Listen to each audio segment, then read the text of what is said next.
오늘은 예수님께서 가르쳐 주신 기도라고 하는 제목으로 하나님의 말씀 함께 나누기를 원합니다. 2003년에 나온 짐 캐리가 주연한 코미디 영화가 있습니다. 브루스 올마이티라고 하는 영화입니다. 혹시 보신 적 있으신가요? 브루스 올마이티. 그리고 이제 에반 올마이티. 되게 많은 걸, 그러니까 그리스도인으로 봐도 되게 많은 부분들을 우리가 점검할 수 있는 영화인 것 같아요. 그렇게 막 폭력적이지도 않고 우리 믿음을 점검해 볼 수 있는, 전혀 그런 관점이 아닌데도 불구하고 그거 보고 되게 많이 이제 생각했던 것 같습니다. 그 영화의 한 장면에 이런 장면이 나와요. 신의 역할을 대신할 수 있는 이제 힘을 캐리라고 하는 주인공이 받습니다. 그래서 매일 컴퓨터 앞에 앉아가지고요, 컴퓨터에 올라오는 기도의 제목들을 응답해 주는 일을 합니다. 신의 역할을 하는 거죠, 설정상. 그런데 복권 1등에 당첨되게 해달라는 기도가 너무 자주 올라오는 거예요. 그래서 일일이 상대하기 귀찮아서 전부 한꺼번에 클릭을 예스라고 대답했습니다. 어떤 일이 발생했을까요? 40만 명이 나왔습니다. 뭐가요? 복권 1등 당첨자가.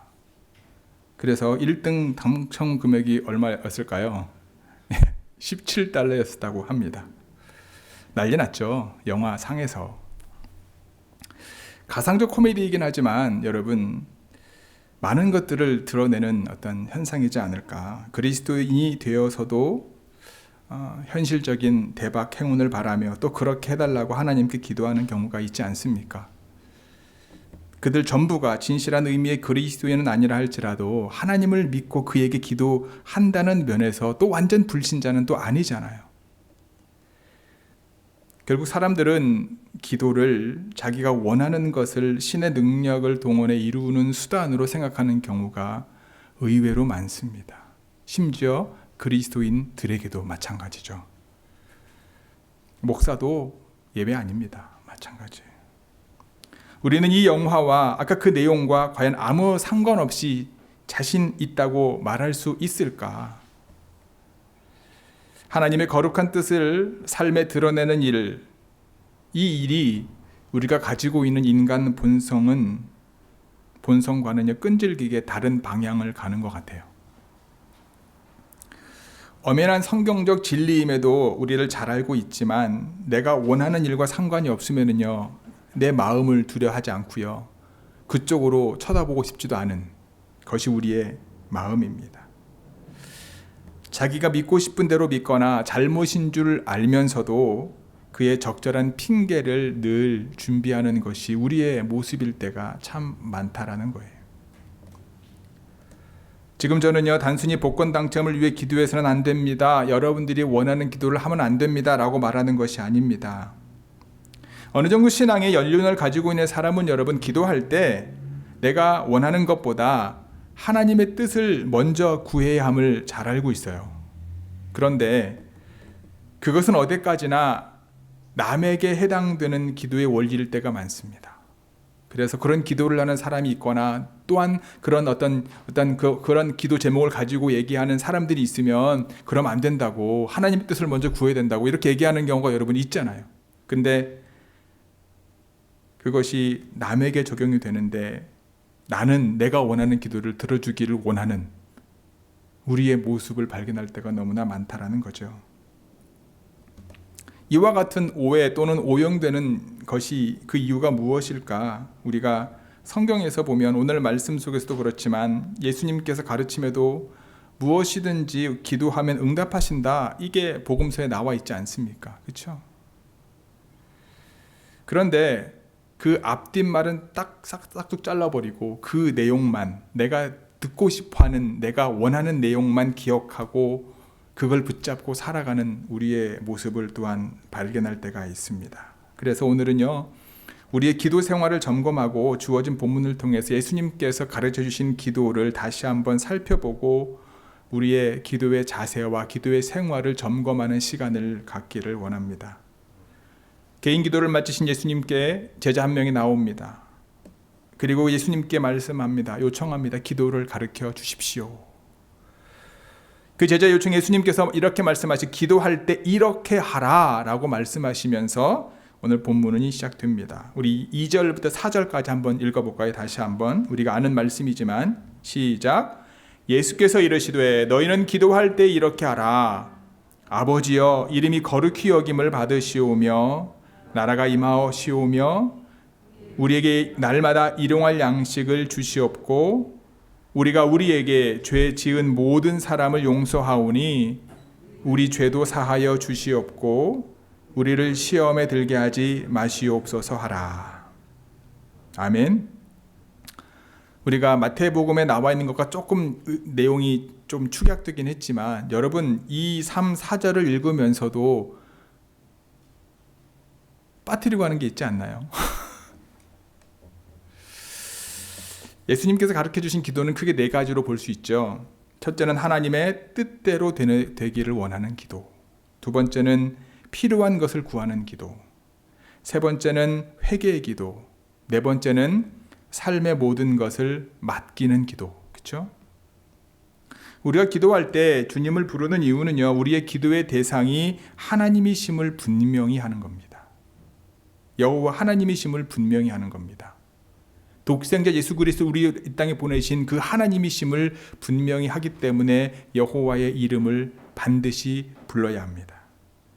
그분의 거룩하심이 우리의 기도 가운데 드러내기를 원하는 믿음의 고백입니다. 또한 그분의 통치가 우리의 기도를 통해 이루어지기를 소망해야 한다라고 하는 거죠. 즉 예수님께서는 우리가 기도할 때 하나님의 뜻대로 되기를 원하는 기도를 하라고 말씀하는 겁니다.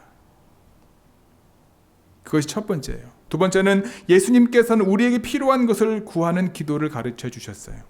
우리의 육신을 위해 매일 먹어야 하는 일용할 양식뿐만 아니라 매일 우리에게 필요한 영의 양식을 위해서도 우리는 기도해야 됩니다. 여기서 중요한 건 뭐냐 하면 여러분 매일이라는 건 매일.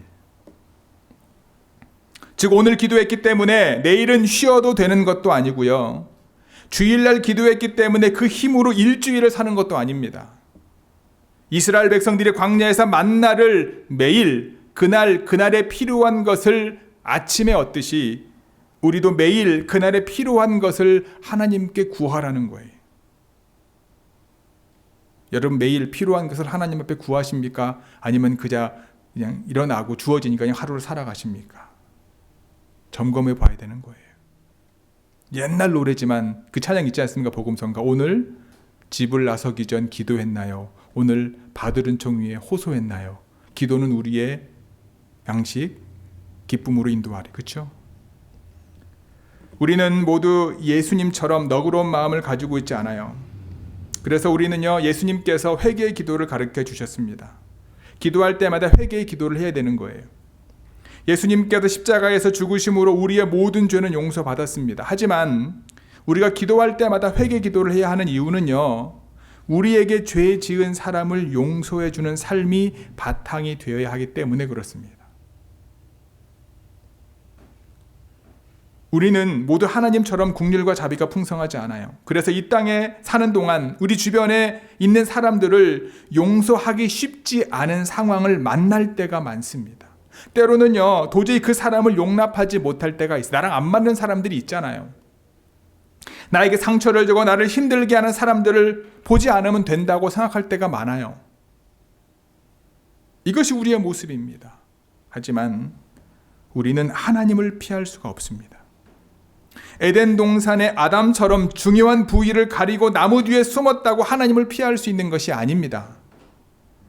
하나님 앞에서는 그렇지 않아요. 비록 예수님의 보혈로 우리의 모든 죄를 용서받았지만 매일 우리는 누군가를 용서해야 되는 상황 속에서 죄를 지을 수밖에 없는 존재이기 때문에 기도할 때마다 회개 기도를 드려야 된다. 주님은 그렇게 말씀하는 거예요.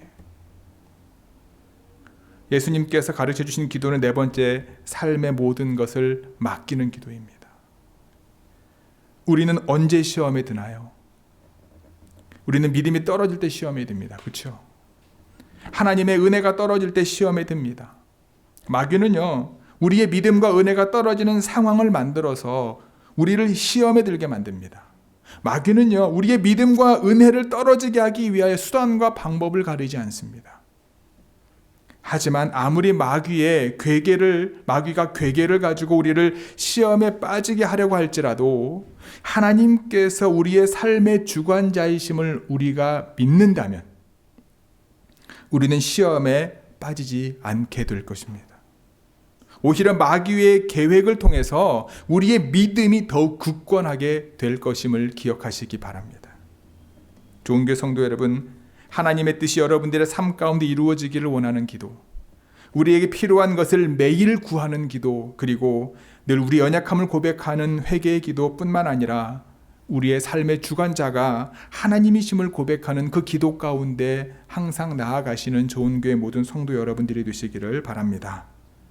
예수님께서 가르쳐 주신 기도는 두 번째, 간청함으로 드리는 기도입니다. 우리 8절 함께 읽겠습니다. 시작. 내가 너희에게 말하노니 그 간청함을 인하여 일어나 그 요구대로 주리라. 아멘. 예수님께서는 제자에게 기도를 가르치실 때 하나의 비유를 말씀해 주셨습니다.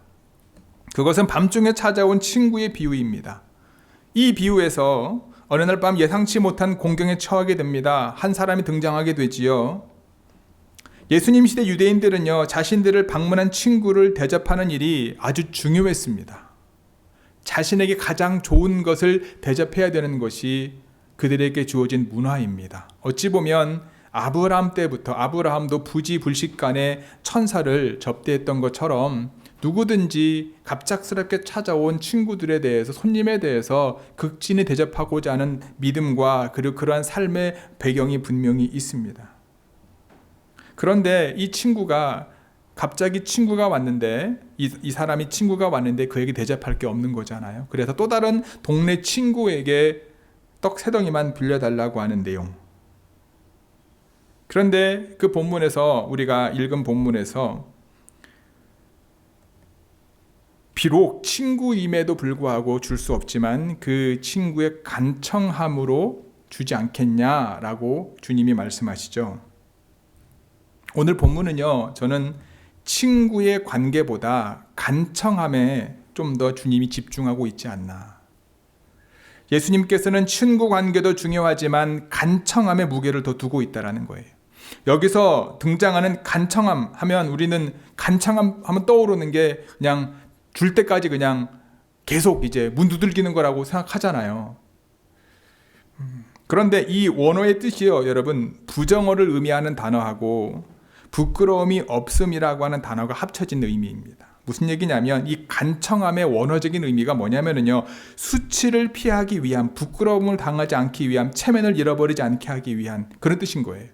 그 말은 뭐냐면, 그래서 다시 한번 원어적 의미로 8절을 보면은요, 내가 너희에게 말하노니 비록 벗됨을 인하여 일어나서 주지 아니할지라도 친구가 부끄러움을 당하지 않기 위하여 일어나 그 요구대로 줄 것이다.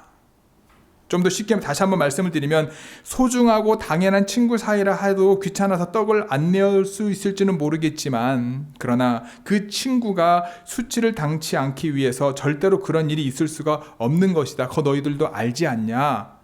라고 묻는 거예요. 우리는 이거를 좀 더 이해하려면 여러분 출애굽기 32장의 말씀을 통해 알 수 있습니다. 여기 32장에 보면 여러분 시내산에서 모세가 내려오지 않자 백성들이 어떤 환상을 만들어냅니까? 송아지를 만들고 자신들을 인도한 신이라고 경배하지 않습니까?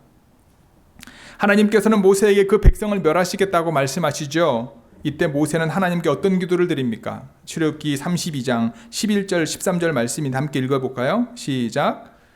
모세가 그의 하나님 여호와께 구하여 이르되 여호와여 어찌하여 그 큰 권능과 강한 손으로 애굽 땅에서 인도하여 내신 주의 백성에게 진노하시나이까?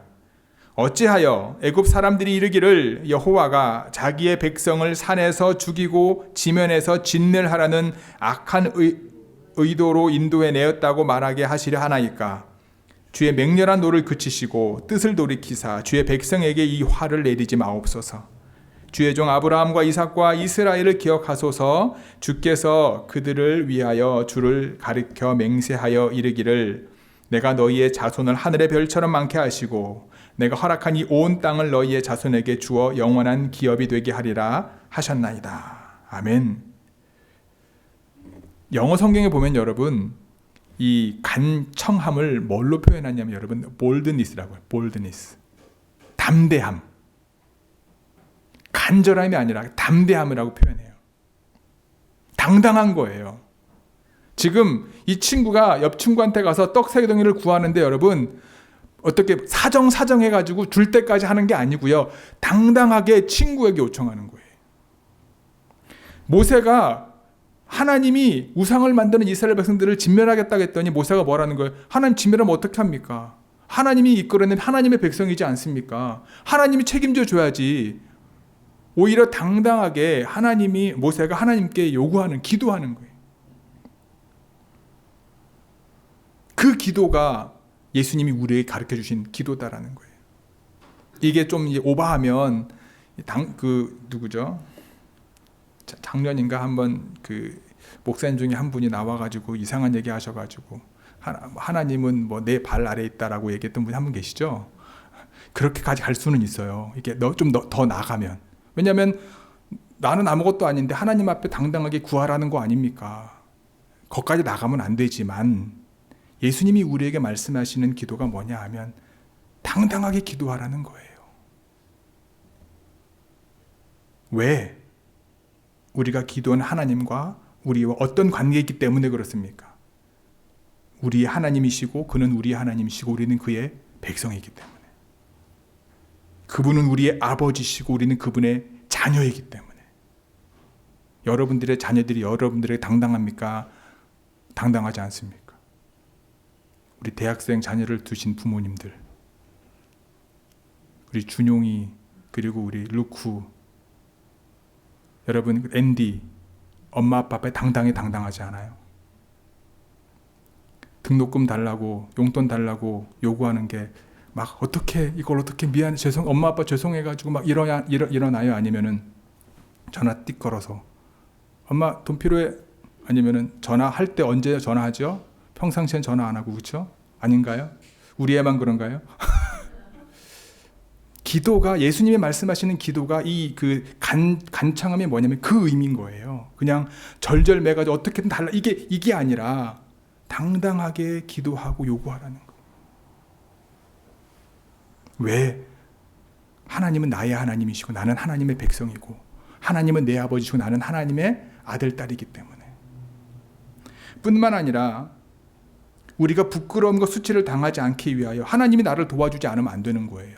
왜? 그러면 나를 안 도와주시면 하나님이 부끄럽게 되니까. 누구로부터? 이방 신들로부터.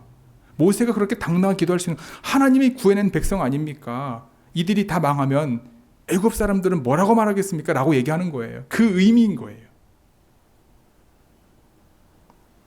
그렇다고 여러분 간절히 기도하지 말라는 건 아니잖아요. 한두 번 기도하고 매달리지 말라는 뜻도 아니지 않습니까? 그래서 예수님이 9절 10절을 통해 말씀하잖아요. 읽어볼까요? 시작. 내가 또 너에게 이르노니 구하라 그러면 너에게 주실 것이요 찾으라 그러면 찾아낼 것이요 문을 두드리라 그러면 너에게 열릴 것이니 구하는 이마다 받을 것이요 찾는 이가 찾을 것이요 두드리는 이에게 열릴 것이니라. 아멘. 예수님이 뭐라고 말씀하셔요? 간청하면 마음을 가지고 기도하는데 구하라는 거예요. 구하지 않고는 받을 수 없다. 찾으라는 거예요. 기도한 것을 얻기 위해 적극적으로 열심히 살라는 거예요. 두드리라는 거예요.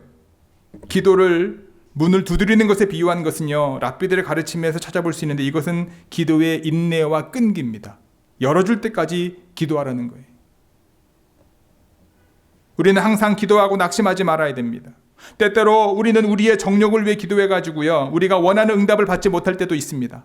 우리가 원하는 것을 응답받지 못했기 때문에 기도하고 싶지 않을 때가 있어요. 우리는 그때마다 사무엘의 기도를 기억해야 합니다. 사무엘상 12장에 보면 이런 말씀이 있어요. 사무엘이 자신의 사역을 사울을 왕을 세우고 난 다음에 사울에게 넘기면서 나는 죽을 때까지 너희를 위하여 기도하기를 쉬는 죄를 여호와 앞에 결단코 범치 않겠다. 간청함으로, 담대함으로 하나님께 기도함으로 구하는 자에게 주시는 응답, 찾는 자에게 주시는 찾음, 그리고 두드리는 자에게 주시는 열림을 경험하시는 좋은교회 모든 성도 여러분들이 되시기를 바랍니다. 예수님께서 가르쳐 주시는 기도는요, 세 번째 뭐냐면 성령으로 응답받는 기도입니다. 우리 13절 함께 읽겠습니다. 시작. 너희가 악할지라도 하물며 너희 하늘 아버지께서 구하는 자에게 성령을 주시지 않겠느냐 하시니라. 아멘. 예수님께서는요, 아들이 생선을 달라 했는데 생선 대신에 뱀을 주는 아버지가 없다 말씀하셨어요.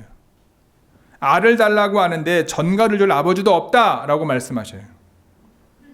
예수님께서는요, 악한 자라도 자식에게 좋은 것을 주시는데 그게 아버지다. 하물며 하늘에 계신 너희의 아버지께서 구하는 자에게 무엇을 주실 것이다? 성령을 주실 것이다. 육신의 아버지도 자식이 좋은 것을 주는데 하물며 하늘 아버지께서 더 좋은 것을 주신다는 의미로 성령을 의미하신 겁니다. 돈을 구하면 돈을 주면 좋겠고, 건강을 구하면 건강을 주면 좋겠고, 무엇인가 우리가 이 땅에 살아가면서 필요한 것을 구하면 그걸 주시면 참 좋겠는데 왜 하필 주님은 성령을 주시겠다라고 말씀하셨을까? 그렇죠? 아닌가요? 그냥 기도하는 것만 주시면 좋을 텐데. 우리 그 의미를요, 바울의 고백을 통해 우리가 이해할 수 있어요. 고린도후서 12장 9절입니다. 같이 읽겠습니다. 시작. 나에게 이르시기를 내 은혜가 내게 족하다. 이는 내 능력이 약한 데서 온전하여짐이라 하신지라. 그러므로 도리어 크게 기뻐함으로 나의 여러 약한 것들에 대하여 자랑하리니 이는 그리스도의 능력이 내게 머물게 하려 함이라. 아멘. 이 고백이 언제 나온 고백이지요? 바울이 하나님 앞에 가지고 있었던 질병이 있지 않습니까? 바울이 기도해 줬더니 병이 나가요. 죽은 사람도 일어나요. 기적과 이사가 막 일어나는 겁니다. 그런데 바울이 가지고 있는 질병을 못 고치는 거예요. 그것 때문에도 얼마나 예수님의 복음을 증거하는데 방해가 되겠습니까? 하나님 앞에 기도할 수밖에 없죠. 하나님, 내가 누군가를 위해 기도하면 병이 낫는데 왜 내 병은 낫지 않습니까? 내 병도 치유해 주십시오. 3번이나 기도했다. 오늘 본문 아까 읽었던 고린도 후서 12장 앞의 내용이거든요. 그 본인이 하나님 앞에 내 질병을 고쳐달라고 3번이나 기도했는데 그 기도의 응답으로 하나님이 주신 말씀인 거예요. 내 은혜가 내게 족하다. 성령이 내 안에 오셔서 뭐예요? 그리스도의 능력이 내게 머물게 하려 함이라. 그 말은 뭡니까? 사도 바울이 가지고 있었던 질병이 죽을 때까지 낫지 않죠. 성령을 주시겠다는 말씀은요, 여러분, 기도한 것을 허락하시든지 그렇지 않으면 그 환경을 받아들일 수 있는 믿음을 주시든지 그 안에서 하나님의 뜻을 깨달을 수 있는 은혜를 주신다라고 하는 거다라는 거예요. 이 말을 기도한 것이 어떠한 응답으로 주어지든지 우리는 아멘으로 받을 수 있는 은혜가 성령을 통해 얻게 된다라는 거겠죠. 그래서 바울은 고백합니다. 아무것도 염려하지 말고 다만 모든 일에 기도와 간구로 너희 구할 것을 하나님 앞에 기도해라. 그러면 모든 지각에 뛰어난 하나님의 평강이 너희와 함께 할 것이다. 네가 기도한 것대로 응답해 줄 것이다 라고 말씀하지 않고요. 그리스도의 평강이 너희에게 임할 것이다. 성령으로 인하여 기도 가운데 하나님이 원하시는 뜻을 깨닫게 될 것이다. 이 고백을 하는 거죠. 죄와 거짓으로 가득한 이 세상에서 어떻게 하나님의 자녀답게 살 수 있을까요? 하나님 앞에 간청함으로 기도해서 담대함으로 기도해서 성령으로 응답받아야 그분의 능력으로 우리는 살아갈 수 있습니다. 우리는 성령으로 응답을 받게 되면 여러분 모든 문제로부터 자유를 경험하게 됩니다. 우리가 볼 수 없었던 영적 세계를 깨닫게 됩니다. 어떠한 상황 속에서도 하나님의 은혜를 경험하게 되고요. 우리가 피할 길을 깨닫게 되고요. 어떻게 그 문제에 대해서 대응할지 하나님이 지혜를 주십니다. 우리가 성령으로 기도의 응답을 받게 되면 참된 평안 가운데 거하게 됩니다. 내가 어떠한 상황이 있든지 내 안에 하나님이 주시는 참된 평화가 있게 되는 거죠. 세상에 줄 수 없는 감사와 기쁨을 경험하게 됩니다. 뿐만 아니라 우리 모두가 그리스도 안에서 하나됨을 경험하게 되어서 서로를 향하신 부르심으로 구원을 이루어가는 삶을 함께 이루어갈 수 있습니다. 가장 중요한 것은요, 성령으로 기도의 응답을 받게 되면 여러분 십자가의 도가 하나님의 능력임을 깨닫게 됩니다. 좋은 교회 성도 여러분, 마귀와 죄를 또는 유혹을 물리칠 수 있는 비결은 무엇입니까? 하나님과 더 깊은 교제 가운데 있게 되는 비결은 무엇입니까? 주님의 몸된 교회 공동체 안에서 하나없는 사랑을 나누며 하나됨을 유지할 수 있는 비결이 무엇일까요? 더 나아가 예수 그리스도의 십자가의 도의 비밀을 깨닫게 되는 능력이 무엇입니까? 그것은 바로 예수님께서 가르쳐 주신 기도, 그 기도를 간청함으로 매일 하나님 앞에 구하고 성령으로 응답받고 그 기도의 능력으로 살아가는 것임을 기억하시기 바랍니다. 매일 기도의 응답으로 성령을 받아 성령 충만으로 승리하는 이번 한 주가 되기를 주님의 이름으로 간절히 축복합니다. 아멘.